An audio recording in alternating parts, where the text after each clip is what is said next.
कहानी को पूरा समझने के लिए कहानी के पिछले सभी भागों को ज़रूर देखें। उसका लिंक मैं आपको डिस्क्रिप्शन बॉक्स में दे दूंगी और साथ में कमेंट बॉक्स में पिन भी कर दूंगी, तो आप वहां से भी जाकर देख सकते हैं। अंगद की बात सुनकर प्रिया का गुस्सा बढ़ता ही जा रहा था। उसने उसी वक्त कार निकाली और सेंटर मार्केट की तरफ चल दी।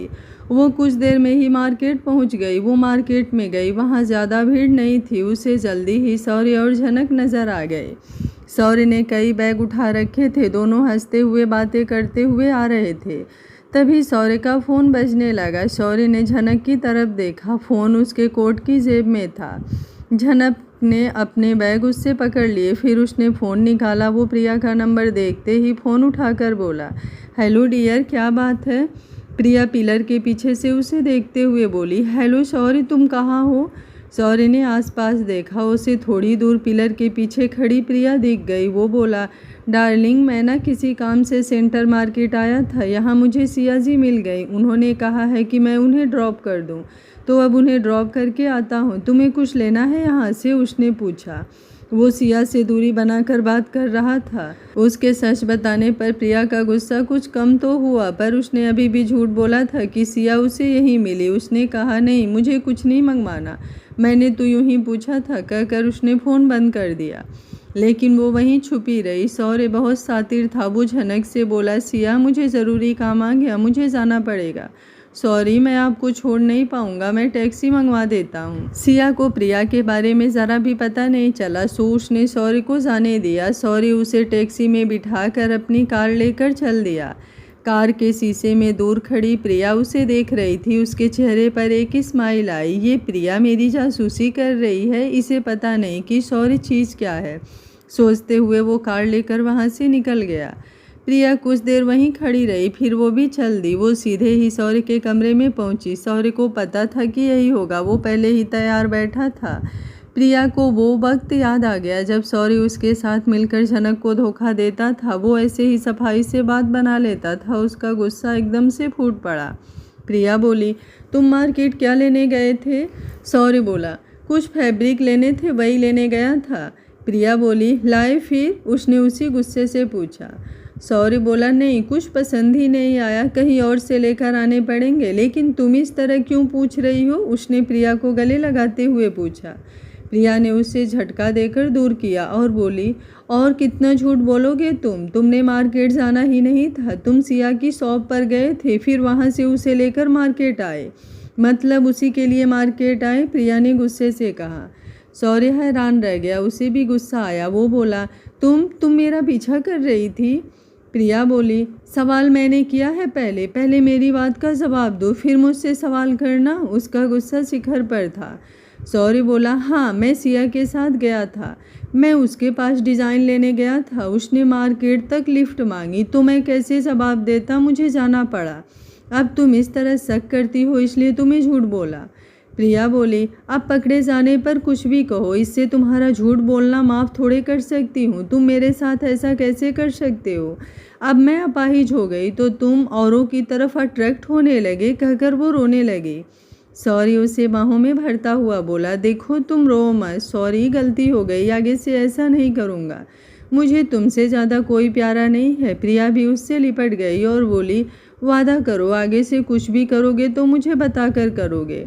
सॉरी बोला, प्रॉमिस बाबा, अब रो मत, तुम्हारी तबीयत पर असर होगा, कहकर उसने चैन की सांस ली कि चलो ये मान तो गई। दूसरी तरफ प्रिया सोच रही थी कि कोई बात नहीं, इस बार बच गए, अब दोबारा ये गलती करके देखना। तुम अभी प्रिया को जानते नहीं हो कि वो क्या चीज़ है। झनक टैक्सी से वापस आ गई। उसे पता ही नहीं था कि कोई मार्केट से उसके पीछे था। वो अपने ख्यालों में खोई हुई थी। वो शौर्य के बारे में सोच रही थी कि अचानक क्या हुआ जो वो वापस चला गया। वो शिवम से पूछने के लिए फ़ोन करने वाली थी, तभी उसे शिवम का फ़ोन आ गया। शिवम बोला, हेलो झनक, तुम वापस आ रही हो ना? झनक बोली, हाँ, मैं वापस आ रही हूँ। तुमने तो कहा था कि प्रिया आ रही है, आई तो है नहीं। शिवम बोला, तुम सच में भोली हो यार, थोड़ा चुस्त बनो। प्रिया वहाँ आई थी और शौर्य ने उसे देख भी लिया था, इसलिए ही तो वो तुम्हें टैक्सी में बैठाकर चला गया। वो दोनों ही हमारी सोच के ऊपर के निकले। हमने सोचा था कि प्रिया तुम्हारे आगे आकर शौर्य से लड़ेगी, पर उसने फ़ोन करके सारा काम ही खराब कर दिया। आगे आती तो तुम्हारे सामने सौर्य भी झूठ नहीं बोल सकता था, अब फ़ोन पर तो पता नहीं क्या कुछ कह दिया होगा। झनक बोली, क्या वो आई थी और सौर्य ने उसे देख भी लिया था, पर वो मुझे क्यों नहीं दिखी? क्या मैं अभी भी वैसी ही बेवकूफ़ हूँ? उसे बुरा लगा कि उसकी वजह से उनका प्लान फेल हो गया। शिवम बोला, अरे नहीं, मैं कह रहा हूँ ना कि वो कुछ ज़्यादा ही तेज है। तुम खुद को कसूरवार ना समझो, हम भी तो बेवकूफ़ बने ही हैं। जो सोचा था वैसा कुछ भी नहीं हुआ, अब देखते हैं। झनक ने फ़ोन रख दिया। उसे बिल्कुल नहीं पता था कि अंगद उसका पीछा कर रहा है। झनक अपने शॉप पर पहुंच गई। वो टैक्सी से उतरी और अंदर जाने लगी। तब उसे लगा कि कोई उसे देख रहा है। उसने पीछे मुड़कर देखा, लेकिन अंगद सही वक्त पर नीचे झुक गया। झनक को कोई नहीं दिखा तो उसे लगा कि उसका वहम होगा। सोचकर वो अंदर चली गई। अंगद कुछ देर वहीं ऐसे ही कार में बैठा झनक की शॉप्स या ड्रीम्स को देखता रहा। उसके अंदर एक द्वंद्व चल रहा था। उसका दिल कह रहा था कि वो अंदर जाए, पर उसका दिल कर रहा था कि वो अंदर जाकर झनक से मिले, पर दिमाग कह रहा था कि नहीं, उसे झनक से दूर रहना चाहिए। उसे समझ नहीं आ रहा था कि वो दिल की बात माने या दिमाग की। फिर कुछ सोचकर उसने कार स्टार्ट की और वहाँ से चल दिया। अंगद अपने ऑफिस आ गया। शिवम उसके पास आया और बोला, मिला है झनक से? अंगद बोला, नहीं, अंदर जाने की हिम्मत नहीं हुई, बाहर से ही वापस आ गया। अजीब सी कसमकस में उलझ गया हूँ। मैंने सोच लिया है कि अब मैं झनक से दूर ही रहूँगा। शिवम बोला, अगर दूर रहोगे तो उसके बदले का क्या होगा, या अब तुम उसे अकेले उसके हाल पर छोड़ दोगे? उसने उससे गुस्से में पूछा। अंगद बोला, मैंने ऐसा थोड़े ही कहा है कि मैं उसे उसके हाल पर छोड़ दूंगा। मैंने कहा है कि दूर रहूंगा। मैं तुम्हें उसकी हेल्प करने भेजूंगा, खुद नहीं जाऊंगा। हाँ, आज क्या हुआ? वो इतनी जल्दी कैसे आ गए? शिवम बोला, अरे वो प्रिया बहुत ही शातिर निकली। हमने तो सोचा था कि वो उन दोनों के सामने जाकर सौर्य से लड़ेगी, लेकिन उसने फ़ोन करके सौर्य से बात की। बेशक वो छुप कर फ़ोन कर रही थी, पर शायद उसे सौर्य ने देख लिया और वो झनक को टैक्सी करवा कर वहाँ से निकल गया। फिर वो प्रिया भी चली गई। उसने सारी डिटेल बताई। अंगद बोला, मैंने तो प्रिया को इतना भड़काया था, वो फिर भी नहीं भड़की, या हो सकता है उसे ये दोनों मिले ही ना हों। शिवम बोला, नहीं, वो बता रहा था कि प्रिया जब अंदर जाने लगी तो झनक और सौर्य अंदर से बाहर आ रहे थे। उन्हें सामने देखकर ही वो छुप गई थी। अंगद बोला, ठीक है, अपने आदमियों से कहना कि ध्यान से काम करे, किसी को पता ना चले। शिवम बोला, हाँ, एक से बढ़कर एक है, पकड़े जाने का तो चांस ही नहीं है, और मैंने उन्हें समझा रखा है। अगर सौर्य ने पकड़ा तो वो प्रिया का नाम लेंगे, और प्रिया ने पकड़ा तो सौर्य का नाम लेंगे, हमारा नाम आएगा ही नहीं, उसने बताया। अंगद बोला, तुमने झनक से बात की? शिवम बोला, हाँ, उसे सब समझा दिया था। अब आगे की क्या प्लानिंग है? अंगद बोला, मैं प्रिया के टच में रहूँगा, उसे सौर्य के खिलाफ भड़काता रहूँगा। मेरे साथ चालाकी नहीं कर सकती वो। अच्छा, वो मिस्टर जय से मीटिंग अरेंज की। फिर वो अपने काम की बातें करने लगे। सिया ड्रीम्स। झनक आकर काम में लग गई। सोनल भी अब काम समझने लगी थी। झनक उसे जो काम कहती वो झट से कर देती। झनक डिज़ाइन बनाकर सोनल से बोली, जाओ कटिंग डिपार्टमेंट को बुला कर लाओ। सोनल उन्हें बुला लाई। झनक ने उन्हें डिज़ाइन समझाए, फिर वो चले गए। सोनल बोली, मैडम, आप सच में बहुत सुंदर डिज़ाइन बनाती हैं। पहले मुझे इनकी इतनी समझ नहीं थी, पर अब समझ आने लगे हैं। झनक बोली, चलो अच्छा है, मुझे ज़्यादा मेहनत नहीं करनी पड़ी। तभी उसका फ़ोन बजने लगा। उसने देखा कि शौर्य का नंबर था। शौर्य बोला, सॉरी सिया, मुझे अचानक काम आने के कारण तुम्हें टैक्सी में जाना पड़ा। झनक बोली, कोई बात नहीं, काम सबसे ज़रूरी है, आप मुझे वहाँ तक ले गए उसके लिए शुक्रिया। सॉरी बोला, आप तो शर्मिंदा कर रही हैं। अच्छा, क्या मैं सॉरी के लिए आपको चाय पर बुला सकता हूँ, या आज शाम सन कैफ़े पर आ जाइएगा, मैं आपको चाय के लिए इनवाइट करता हूँ, प्लीज़ मना मत कीजिएगा। झनक बोली, ठीक है, आ जाऊँगी, उसने मुस्कुराते हुए कहा। सौर्य का फ़ोन बंद होने पर उसने शिवम को कॉल की और फ़ोन उठाते ही बोली, सौर्य का फ़ोन आया था, उसने माफ़ी मांगने के लिए मुझे शाम को कैफ़े में बुलाया है। शिवम बोला, क्या उसने कैफ़े में बुलाया है? उसने जानबूझकर बात दोहराई ताकि अंगद भी सुन ले। फिर उसने स्पीकर ऑन कर दिए। अंगद ने उसे लिख कर दिखाया, संभल कर। शिवम ने वो पढ़ा और बोला, ये अच्छा मौका है, सुनो, सब कुछ संभल कर करना, उसे पता नहीं चलना चाहिए कि तुम एक्टिंग कर रही हो, अपना ध्यान रखना। झनक बोली, हाँ मैं ध्यान रखूंगी। शिवम, वो अंगद कहाँ है? उसकी बात सुनकर उन दोनों ने एक दूसरे की तरफ देखा। फिर अंगद ने इशारा किया कि वो कह दे कि वो यहाँ नहीं है। शिवम बोला, वो काम से बाहर गए हैं, डरना मत और उस पर तरस भी मत खाना। ऐसे ही बातें करके उसने फ़ोन रख दिया। शिवम बोला, अब उस प्रिया को फ़ोन करें? अंगद बोला, नहीं, प्रिया को फ़ोन नहीं करेंगे, नहीं तो उसे शक हो जाएगा कि मैं क्यों उसे बता रहा हूँ। ऐसा करना, झनक और सौरी की फ़ोटोज़ खींच लेना, वो हम प्रिया को भेज देंगे।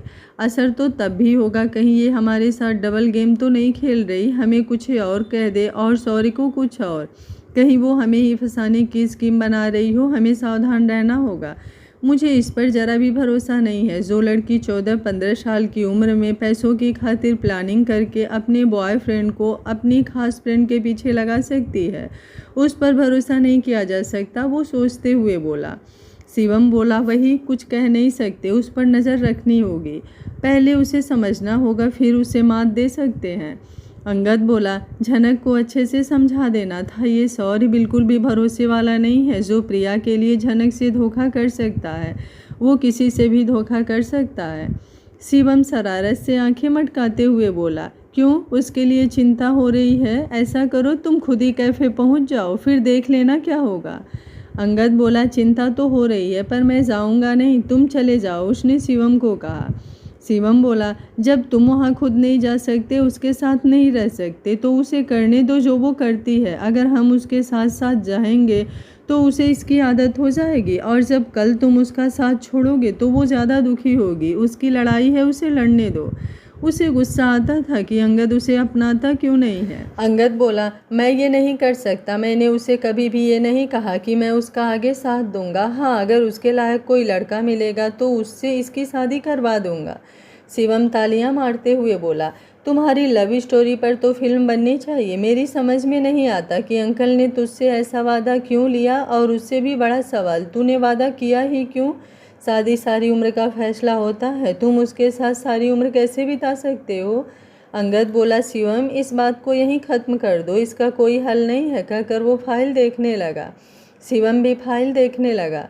शाम को झनक सुमल से बोली, मैं मीटिंग के लिए बाहर जा रही हूँ, यहाँ ध्यान रखना, कहकर वो बाहर आ गई। वहाँ से टैक्सी लेकर वो कैफ़े पहुँच गई। सौर्य पहले ही वहाँ बैठा था, उसे देखकर वो खड़ा हो गया। झनक उसके पास आई तो उसने झनक के लिए कुर्सी खींची, वो उस पर बैठ गई। सौर्य बोला, मैं आपसे दिल से सॉरी मांगता हूँ, मैं आपको इस तरह टैक्सी से नहीं भेजना चाहता था, पर सच में ज़रूरी काम था। झनक बोली, मैंने आपको पहले ही कह दिया था कि कोई बात नहीं, अब अगर आप बार बार कहेंगे तो फिर मैं नाराज़ हो जाऊंगी, उसने स्टाइल से मुंह बनाकर कहा। सौर्य बोला, अच्छा जी, चलो अब नहीं कहता, आप क्या लेंगे, चाय या कॉफ़ी? झनक बोली, आप कभी इटली नहीं गए शायद, अगर गए होते तो आप ये सवाल ना पूछते। आपको पता है इटली की जान है कॉफ़ी, और वहाँ हर कोई कॉफ़ी का दीवाना है, वहाँ की कॉफ़ी की बात ही और है। सौर्य बोला, अच्छा जी, मुझे पता ही नहीं था, मैं कभी इटली नहीं गया, ना ही इस बारे में कभी कुछ सुना हूँ। अगर कभी जाना हुआ तो आपको साथ ले जाऊँगा, चलोगी ना आप? उसने अचानक से पूछ लिया। झनक सोच रही थी कि क्या ये ऐसा ही है, हर लड़की को ऐसे ही कह देता है, या इसे मैं इजी टारगेट लगी तो कह रहा है। वो बोली, क्यों नहीं, ज़रूर चलूँगी, आप साथ होंगे तो और मज़ा आएगा। उसने भी फ्लर्ट का जवाब फ्लर्ट करके दिया। सौर्य बोला, आपसे मिले कुछ ही दिन हुए हैं, मतलब अपनी जान पहचान ज़्यादा नहीं है, फिर भी ऐसा लग रहा है जैसे मैं आपको बहुत पहले से जानता हूँ। आपका नेचर बहुत ही अच्छा है, उसने मुस्कुराते हुए कहा। शिवम का आदमी दूर से उनकी फ़ोटोज़ खींचता रहा। वो लोग ऐसे ही बातें करते रहे। फिर सौर्य उसे उसकी शॉप पर छोड़कर चला गया। झनक वापस आकर भी सोचती रही कि ये वही सौर्य जिससे उसकी शादी हुई है, और जिसने इसके साथ वो सब किया जो इंसान सपने में भी नहीं सोच सकता। आज ये इतना भोला बन रहा है और झनक को ऐसे भूल गया है जैसे कोई झनक थी ही नहीं। पर मैं इसे सब याद कराऊंगी, इतनी आसानी से भूलने नहीं देती। सोनल ने उसे ऐसे देखकर पूछा, क्या हुआ मैडम, आप ऐसे क्यों बैठी हैं? झनक ने चौंक कर उसकी तरफ देखा, फिर बोली, कुछ नहीं, बस अपने बीते दिनों की याद आ गई। तुझे बताया तो था ना कि मेरी लाइफ भी तेरे जैसी ही है, मुझे भी मेरे पापा ने ही पाला है। आज जब अपना काम कर रही हूँ तो उनकी बहुत याद आती है। उसने बात को बदल लिया।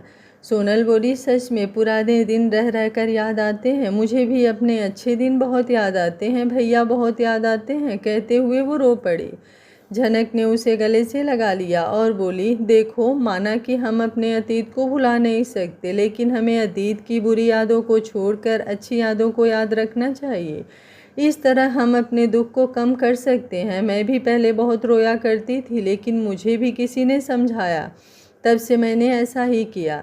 अब मैं सिर्फ अपने अच्छे दिनों को याद करती हूँ। ये बताते हुए वो अंगद को याद कर रही थी, जिसने उसे बुरे वक्त में हौसला दिया और ये सब बातें कही जिसके कारण वो आज जिंदा है।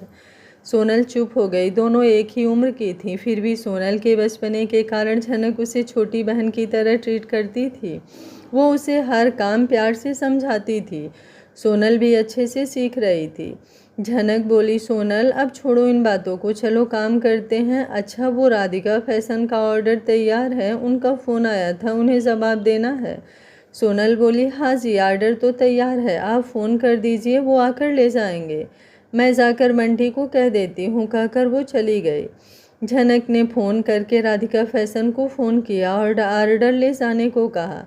झनक का काम अच्छा चल पड़ा था। उसे पता नहीं था कि जो उसे ऑर्डर मिल रहे हैं वो अंगद के कहने पर मिल रहे हैं। हाँ, ये भी था कि उसके डिज़ाइन अच्छे होते थे, इसलिए वो डीलर उससे दोबारा डील करते थे। झनक घर आ गई, लेकिन सौर्य से मिलना और उसकी बातें उसे बार बार याद आ रही थी। वो उसके बारे में ही सोच रही थी कि शिवम का फ़ोन आया। हेलो झनक, क्या हाल है? झनक बोली, ठीक है, मैं मिली थी उससे। पता है, वो बहुत ही घटिया है। मुझे खुद पर गुस्सा आता है कि सपने के बावजूद मैंने उस पर भरोसा क्यों किया। मैं कितनी बड़ी बेवकूफ़ थी। उसने चिढ़कर कहा। तुम फिर वही पुरानी बातें याद करने लगी। वैसे अच्छा है कि तुम ये सब याद रखो ताकि उससे बदला ले सको, और लेकिन उसे खुद पर हावी ना होने देना। अब बताओ कि वहाँ क्या हुआ? झनक बोली, मैं समझती हूँ, वो मेरे से पहले आ गया था। उसने एक अच्छे जेंटलमैन की तरह ट्रीट कर रहा था, जैसा मुझे दिखाने के लिए पहले किया करता था। वो सुबह मुझे वहाँ अकेले छोड़ जाने के कारण माफ़ी मांग रहा था, फिर वो फ्लर्ट करने लगा। कहता है, आपको मिले कुछ ही दिन हुए हैं, पर ऐसा लगता है कि आपको बहुत पहले से जानता हूँ। पहले तो मैं डर गई कि कहीं ये मुझे पहचान तो नहीं गया, पर फिर समझ आया कि ये फ्लर्ट कर रहा है। वो मुझे बिल्कुल पहचान नहीं पाया। कभी कभी लगता है कि कहीं वो मुझे ना पहचानने का नाटक तो नहीं कर रहा। शिवम बोला, अरे नहीं, तुम्हें अंगद नहीं पहचान सका, यहाँ तक कि मैं भी नहीं पहचान सका, तो वो सॉरी क्या पहचान पाएगा? डरने की ज़रूरत नहीं है। फिर मैं भी हूँ ना, तुम्हें पता ही है, मैं सबकी बहुत हेल्प अच्छे से करता हूँ। अगर अंगद मुझे लेकर नहीं आता तो मैं आज एक सोशल वर्कर होता। उसने सेखी मारते हुए कहा। सुनकर झनक भी हंस दी। झनक हंसते हंसते चुप हो गई और बोली, शिवम, अंगद कहाँ है? जब से मैं वहाँ से आई हूँ उन्होंने फ़ोन तक नहीं किया। मुझसे नाराज़ हैं क्या? शिवम बोला, नहीं, नाराज़ क्यों होगा, वो काम में बिजी है। उसे पूछूंगा कि तुम्हें फ़ोन क्यों नहीं करता। झनक बोली, नहीं नहीं, उसे कुछ मत बताना, मैं तो यूं ही पूछ रही थी। वो ठीक है ना? शिवम बोला, हाँ ठीक है। झनक, तुम्हें एक सलाह दूँ, तुम उसके बारे में ज़्यादा ना सोचा करो। वो ऐसा ही है, जब तुम उसके साथ हो तब तक वो तुम्हारा है, दूर हुए तो वो बहुत दूर हो जाता है। मैं उसका बेस्ट फ्रेंड हूँ, मुझसे ज़्यादा उसे कोई नहीं जानता। तुम जितना उसके बारे में सोचोगी उतनी ही तुम्हें तकलीफ़ होगी। वो जानता था कि झनक अंगद को प्यार करती है, पर वो कभी एक नहीं हो सकती, इसलिए उसने झनक को सलाह दी कि वो पहले ही खुद को अंगद से दूर कर ले। इसलिए उसने उसे बताया नहीं कि अंगद ने ही उसे फ़ोन करने को कहा है। झनक बोली, शिवम, लगता है तुमने कभी किसी से प्यार नहीं किया, इसलिए तुम्हें प्यार का पता नहीं है। वैसे मेरे प्यार का एक्सपीरियंस बहुत बुरा रहा है। एक सौर्य था, उसे दिलो जान से प्यार किया और उसने मुझे धोखा दिया। अब इससे प्यार किया तो वो मेरा हो ही नहीं सकता। शिवम बोला, तुम मुझे अंडर एस्टिमेट ना करो, तुम्हें पता नहीं है, मैं तो बहुत बड़ा आशिक होता। ये रांझा, मजनू और रोमियो मेरे आगे फेल हो जाते। बस ये मुझे बिजनेस में ले आया। मजाल है कोई लड़की मिली हो। वो कहते हुए खुद ही हंस दिया। झनक भी हंस दी। शिवम की हंसी ने उसकी थकान उतार दी। फिर ऐसे ही हंसी मजाक के बाद उसने फ़ोन बंद कर दिया। उसे पता नहीं था, एक कार आज भी उसका पीछा करते हुए उसके घर तक आई थी और अभी भी उसकी बिल्डिंग के नीचे खड़ी थी। वहीं पास में एक पेड़ के पास खड़ी एक परछाई उसके फ्लैट की तरफ देख रही थी। अंगद जितना उससे दूर जाना चाहता था वो उतना ही उसके करीब आ रहा था। अब उसका दिल इसके बस में नहीं था। वो हर शाम उसकी छुट्टी के वक्त उसे झनक की शॉप के बाहर ले आता था। उसका दिमाग उसे बहुत रोकता पर दिल उसे हरा देता और वो झनक को देखने आ जाता। आज भी वो शॉप से उसके पीछे आ गया था। झनक जब कार में बैठी और जब उतरी तो वो उसे देखकर ही इसे पता लग गया कि झनक का मूड ठीक नहीं है। उसने उसे फ़ोन करने के लिए उसका नाम निकाला ही था कि उसके दिमाग ने उसे रोक दिया और उसने शिवम को फ़ोन किया। हेलो शिवम, झनक को फ़ोन करके आज की मीटिंग के बारे में तो पूछ लेते। फिर फ़ोन बंद कर दिया। उसके फ़ोन करने के बाद ही शिवम ने झनक को फ़ोन किया था। वो तब से उसके फ्लैट के नीचे खड़ा उसके फ्लैट की तरफ देख रहा था। जब तक लाइट जलती रही वो वहीं खड़ा उसके फ्लैट को देखता रहा। फिर लाइट बंद होते ही चल दिया। यह अब उसका रोज़ का काम हो गया था। वो रोज़ झनक के लाइट बंद करने तक नीचे खड़ा रहता। वो रोज़ अलग अलग कार लेकर आता ताकि झनक उसे देख ना ले, लेकिन वापस जाते हुए तो झनक अपने ही ख्यालों में खोई रहती थी। उसने कभी सोचा ही नहीं कि उसके पीछे भी कोई हो सकता है और अंगद उसका पीछा करेगा, ये वो सपने में भी नहीं सोच सकती थी। आज जब सौर्य थका हारा घर आया तो लिविंग रूम से आता शोर शराबा सुनकर भागकर लिविंग रूम में आया तो देखा कि उनकी नौकरानी नीचे बैठी अपनी बाह पकड़े रो रही थी और प्रिया सोफे पर बैठी उसे गालियाँ निकाल रही थी। सौर्य बोला, झनक क्या हुआ? लीला आंटी रो क्यों रही हो? वो सबके सामने प्रिया को झनक ही कहता था। लीला कुछ कहती उससे पहले ही प्रिया बोल उठी, आंटी माई फुट, इन लोगों को जितना इज्जत दो ये उतना ही ज़्यादा सर पर चढ़ते हैं। इसने गर्म चाय का कप मुझे पकड़ा दिया तो मैंने वो कप इसके ऊपर फेंक दिया ताकि इसे भी पता चले कि इसने मुझे कितनी गर्म चाय पकड़ाई है। सौर्य हैरान रह गया। उसने लीला की बाह देखी, वो काफ़ी जल गई थी, उस पर छाले हो गए थे। वो बोला, जाओ जाकर दवा लगा लो। सुनते ही वो उठकर भाग ली। प्रिया उसे जाने भी नहीं दे रही थी। प्रिया गुस्से से बोली, तुमने ही इन्हें सर पर चढ़ा रखा है, थोड़ा सा जला ही तो है, ठीक हो जाएगा। इसने जो मेरा हाथ जलाया वो तुम्हें नज़र नहीं आ रहा? तुम हमेशा ऐसा ही करते हो। सौर्य बोला, तुम कब समझोगी? इतने नौकर रखे, सबको तुमने तंग करके निकाल दिया। ये तो सोचो कि लोग क्या कहेंगे, कोई ऐसे जुल्म करता है। प्रिया बोली, मैंने तंग करके निकाला है? तुम्हें पता भी है ये सब मेरी वजह से है। अगर मैंने झनक को ना फंसाया होता तो तुम सड़कों में फिरते। ये बिजनेस, ये घर, ये शानो शौकत कुछ भी नहीं होता। तुमको तो मेरा एहसान मानना चाहिए, उल्टा तुम मुझे ही बोलते हो। प्रिया जोर जोर से चिल्लाते हुए बोली। सौर्य बोला, ठीक है, तुमने बहुत कुछ किया ये सब पाने के लिए, पर मैंने इस बिज़नेस को संभाला है। अगर ये उस वक्त डूब गया होता तो तुम क्या करती? अगर मैं उसे छोड़ने से मना कर देता और उसे तुम्हारी सच्चाई बता देता तो? प्रिया का गुस्सा और बढ़ गया। वो बोली, अच्छा अब तुम मुझे ब्लैकमेल करोगे? अगर तुम मेरी सच्चाई बताओगे तो मैं भी पुलिस को बता दूंगी कि तुमने झनक को मारा है, उसने कहा। सौर्य को बहुत गुस्सा आया। उसका दिल कर रहा था कि इसे खींचकर थप्पड़ मारे, लेकिन उसकी तबीयत के कारण वो उसे कुछ कह नहीं सकता था, इसलिए गुस्से में अपने कमरे में चला गया। सौर्य को अब इस वक्त झनक याद आ रही थी। उसने झनक के पापा के मरने के बाद सारे नौकर बदल दिए थे, लेकिन वो सब भी झनक के नेचर के कारण उसको पसंद करने लगे थे। सिंगापुर जाने से पहले उसने सारे नौकर ये कहकर हटा दिए कि वो लोग अब वापस नहीं आएंगे। फिर वापस आकर उसने नए नौकर रख लिए। उनमें से भी कई प्रिया से तंग आकर खुद काम छोड़ गए। उसे आज झनक और प्रिया के बीच का फ़र्क साफ नज़र आ रहा था। उसे अपने किए पर पछतावा हो रहा था।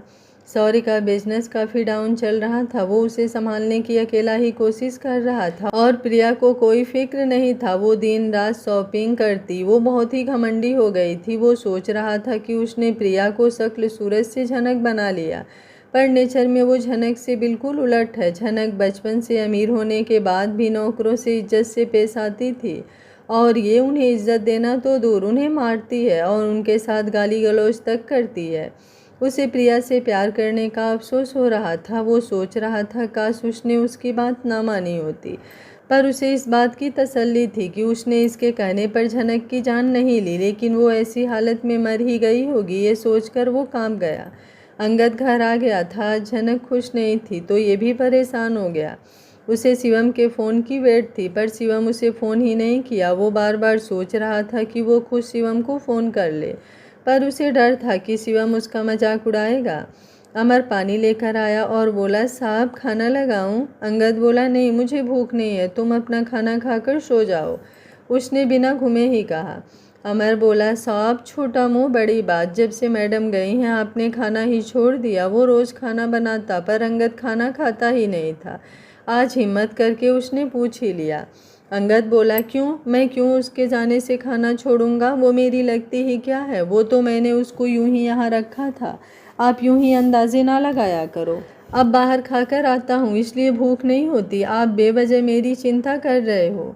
अमर ने सोचा कि उसे ही गलती हुई होगी, सो वो सॉरी कहकर चला गया। अंगद की बेचैनी बढ़ रही थी कि वहाँ क्या हुआ। जिससे झनक परेशान थी, उससे रहा नहीं गया तो उसने शिवम को फ़ोन किया।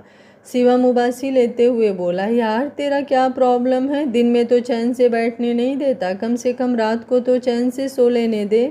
रात का 1 बज रहा है, उसने चिढ़कर कहा। तब अंगद को ध्यान आया कि इतना समय हो गया है। अंगद बोला, अच्छा सो गया था तो सो जा, सुबह बात कर लेंगे। कहकर वो फ़ोन रखने ही वाला था कि शिवम को उस पर तरस आ गया। वो बोला, अब जगह तो दिया ही है, पूछ क्या पूछना है? वो थोड़ा नर्म होकर बोला। अंगद बोला, तूने बताया नहीं झनक से क्या बात हुई? शिवम को अब समझ में आया। वो बोला, इतनी फिक्र थी तो खुद फ़ोन करके पूछ लेते। सांप को खुद बातें करनी भी नहीं है और सब कुछ जानना भी है। फिर अंगद को चुप देख कर बोला, वो कह रही थी कि वो सुबह की बात के लिए माफ़ी मांग रहा था और उसके साथ फ्लर्ट कर रहा था कि तुम अच्छी हो, नेचर अच्छा है, वगैरह वगैरह। वही आम बातें, कुछ खास नहीं। अंगद बोला, तो वो इतनी दुखी क्यों थी? उसका चेहरा उतरा पड़ा था, वैसे जैसे मैंने उसे सिंगापुर में देखा था। शिवम बोला, अब उसका पास्ट है, उससे मिली तो पास्ट याद आ गया, तो ऐसा होगा ही। तुम तो ऐसे कह रहे हो कि वो एक दिन में ही नॉर्मल हो जाएगी। अंगद बोला, ओके माई फॉल्ट। वो धीरे से बोला, उसे लगा वो कुछ ज़्यादा ही सोचने लगा है। शिवम को तब याद आया। उसने पूछा, क्या बात है? तुझे कैसे पता कि उसका चेहरा दुखी था? तुम उससे मिलने गए थे? तुमने बताया नहीं, कब मिलने गए थे? अंगद बोला, गुड नाइट। तुम्हें तो नींद आ रही थी, सुबह बात करते हैं। गुड नाइट कहकर उसने फ़ोन बंद कर दिया। शिवम फ़ोन की तरफ देख रहा था। वो अंगद को गाली देकर मन ही मन सोचने लगा, अजीब आदमी है, खुद ही फ़ोन करके जगा दिया और अब कहता है सो जा। नींद क्या ऐसे आ जाएगी? हद है। उन दोनों के बारे में सोचने लगा। इनका प्यार भी कैसा है? कोई ऐसे भी प्यार करता है? यार इन्होंने तो हीर रांझा, लैला मजनू, रोमियो जूलियट सबको गलत साबित कर दिया। उनकी थ्योरी के मुताबिक प्यार एक दूजे के होने का नाम है, लेकिन ये जनाब कहते हैं कि बस वो खुश रहे, चाहे किसी और के साथ हो। और वो मैडम, वो उसकी हर बात को पत्थर पर लकीर मानकर चलती है। जो ये कहेगा वही वो करेगी। जाने ये लोग कौन सी दुनिया से आए हैं। एक मैं हूँ, इन दोनों के बीच में फंस गया हूँ। सोचते ही सोचते वो सो गया। झनक अपना काम कर रही थी कि सोनल उसके पास बैठी उसे देखे जा रही थी। झनक ने उसे देखा तो वो मुस्कुरा दी। झनक बोली, क्या बात है, आज कोई काम नहीं है क्या जो बैठकर मुझे ही देखे जा रही हो? सोनल बोली, आपको काम करते देखना भी मेरा काम है। क्या पता आपको किसी चीज़ की ज़रूरत पड़ जाए तो मैं आपकी हेल्प कर दूंगी, वो बोली। झनक हंसते हुए बोली, वो तो ठीक है, लेकिन तुम्हें कुछ ना कुछ सीखते रहना चाहिए। ऐसा करो, तुम कटिंग डिपार्टमेंट में जाओ और मास्टर से कटिंग करना सीख लो। धीरे धीरे हर काम सीख जाओगी, फिर अपना काम कर सकती हो। सोनल बोली, मुझे अपना कोई काम नहीं करना, मुझे तो बस आपकी असिस्टेंट बनकर ही रहूँगी, वो बच्चों की तरह बोली। झनक बोली, अच्छा बाबा, मेरी असिस्टेंट जी, ज़रा कॉफ़ी पिला देंगी, सर दर्द हो रहा है। सोनल उसी वक्त खड़ी हो गई और बोली, अभी लाती हूँ कहकर वो वहाँ से चली गई। झनक ने बहुत से डिज़ाइन तैयार कर लिए थे, तभी उसे सौर्य का फ़ोन आया। आज उसने लगभग उस दिन को 10 दिन हो गए जब वो मिले थे। ना सौर्य ने इसे फ़ोन किया और ना ही झनक ने। आज उसका नाम देखकर वो थोड़ा नर्वस हो गई। झनक बोली, हेलो सौर्य, क्या हाल है? सौर्य बोला, हेलो झनक, क्या हाल है? तुम्हारा काम अच्छा चल निकला है, बधाई हो। झनक बोली, थैंक यू। आपने आज सिर्फ बधाई देने को तो फ़ोन नहीं किया, क्या बात है? झनक ने जानबूझकर कहा। सौर्य बोला, आप मुझे गलत समझी। माना कि पहले मैंने आपसे काम के बारे में बात की थी, पर आज सच में बधाई देने के लिए ही फ़ोन किया। कोई दोस्त तरक्की कर रहा तो अच्छा लगता है, खुशी होती है। उसने किया तो काम के सिलसिले में ही था, पर झनक ने जब ऐसे कह दिया तो उसने बात बदल दी। झनक बोली, फिर तो बहुत बहुत धन्यवाद। आप बताइए आपका काम कैसे चल रहा है? वो डिज़ाइन आपके काम आए? सौर्य बोला, हाँ सारे बहुत ही अच्छे थे और लोगों ने बहुत पसंद किए। उसने झूठ बोला। अब वो इसे ये कैसे बताए कि वो डिज़ाइन प्रिया ने सलाह दिए थे और उसका बिजनेस और नीचे गिर रहा है। वो बहुत परेशान था पर कुछ कर नहीं पा रहा था। उसने इधर उधर की बात करके फ़ोन काट दिया। शिवम बोला, सौर्य की कंपनी के शेयर बहुत नीचे आ गए हैं, कुछ ही दिनों में वो दिवालिया होने वाला है। वो खुश होते हुए बोला। अंगद बोला, ये तो कुदरत का इंसाफ है, अभी तो हमने इंसाफ करना है, देखना क्या हल करता हूँ उसका। शिवम बोला, अब क्या करना है? सोचा है कुछ? जो करना है जल्दी करो और सब खत्म कर दो। जितना हम देर करेंगे उतना ही झनक के लिए भी मुश्किल होगा। अंगद बोला, हाँ मैं भी यही सोच रहा था। ऐसा करो, उसके नाम एक लेटर लिख कर उससे अपने पैसे वापस करने को कहो। उसमें लिखो कि उसके शेयर गिर रहे हैं तो हमें डर है कि जल्द ही वो खुद गिर जाएगा। शर्त के मुताबिक महीना से ऊपर हो गया है पर वो कोई प्रोग्रेस नहीं कर पाया है, इसलिए हमारे पैसे वापस कर दे। मिन्नतें करेगा, चिल्लाएगा, पर तुम उसकी बातों में मत आना। अंगद सोचते हुए बोला। शिवम बोला, डोंट वरी, इन कामों में मैं बहुत सुलझा हुआ हूँ। मैं उसे ऐसा लेटर लिखूंगा कि वो कुछ कर नहीं पाएगा। मैं अभी लेटर लिख कर लाता हूँ, उसने हमेशा की तरह स्टाइल से कहा। सौर्य अब किसी न किसी बहाने प्रिया को मिलने चला आता था। वो अक्सर लंच साथ में करते। सिया उर्फ झनक भी उसे अपने प्यार में फंसाना चाहती थी, सो उसके बुलाने पर भी वो चली जाती थी। सौर्य उससे अपने दिल की बात करने लगा था। सौर्य बोला, मेरा बिजनेस डूबने वाला है और मेरी वाइफ को कोई फ़र्क ही नहीं है। वो पैसा पानी की तरह बहा रही है। उसे रेसिंग का नया शौक लग गया है। वो इसमें कितने ही पैसे डुबो चुकी है। काश वो थोड़ी सी भी तुम जैसी होती तो मेरा जीवन सफल हो जाता। सुनकर झनक मन ही मन खुश हुई। उसे पता था कि प्रिया को रेसिंग की आदत अंगद ने लगवाई है, पर वो चुपचाप उसकी बात सुनती रही और ऐसा शो किया कि उसे इस पर बहुत तरस आ रहा हो। झनक बोली, आपकी किस्मत भी बड़ी ख़राब है। आप अपनी वाइफ से इतना प्यार करते हो और वो आपके साथ ऐसा करती है। अगर उनकी जगह मैं होती तो मैं आपका दर्द बांटती, पर जो उस भगवान की मर्जी, वो लोग ऐसे ही बातें करते रहे। Raizada group of companies. Shivam letter तैयार कर लाया था। उसने अंगद को दिखाया। अंगद ने उसे ध्यान से पढ़ा। वो बोला, ठीक है, इसे सौर्य को मेल कर दो। शिवम उठकर चल दिया। अंगद बोला, एक मिनट रुको, तुमने झनक को फ़ोन किया? उसे भी कह देते कि सौर्य उसके पास आए तो कोई तरस ना खाए। वो मन ही मन सोच रहा था कि उसे शिवम फ़ोन करने को कह दे। झनक से बात किए हुए लगभग महीना हो गया होगा। शिवम को याद आया कि झनक कैसे हमेशा अंगद के बारे में पूछती रहती है। वो बेचारी इसके डर के कारण इसे फ़ोन भी नहीं करती। तो उसने कुछ सोचकर कहा, तुमने मुझे समझ क्या रखा है? मैं लेटर भेजने जा रहा हूँ, झनक को तुम फ़ोन कर लो। इतने दिनों में एक आध बार बात करने से कुछ नहीं होता। मुझे और भी कई काम देखने हैं, कहकर वो वहाँ से खिसक गया। अंगद यही चाहता था। उसने शिवम को घूर कर देखा ताकि उसे लगे कि इसका दिल नहीं है। फिर शिवम के जाते ही उसने झनक को फ़ोन किया। आज का पार्ट आप लोगों को कैसा लगा? कमेंट बॉक्स में अपनी राय ज़रूर दीजिएगा। आप लोग कमेंट ही नहीं करते हो। आप लोगों के कमेंट से मुझे एनर्जी मिलती है अगला पार्ट लाने के लिए। दो चैनल पर एक साथ वीडियो बनाना बहुत ज़्यादा हेडेक होता है, लेकिन जब आप लोगों के अच्छे कमेंट आते हैं, आप लोगों के कमेंट मेरे लिए एनर्जी बूस्टर का काम करते हैं। तो प्लीज़ आप लोग अपना कमेंट, अपना प्यार और सपोर्ट चैनल पर बनाए रखें। अगर आप लोगों को मेरी सुनाई हुई कहानी अच्छी लगती है तो वीडियो को लाइक करिए, चैनल को हाइप करिए और अपने फ्रेंड दोस्तों के साथ शेयर भी कर दिया कीजिए। Thank you for watching. मिलते हैं कहानी के अगले भाग में।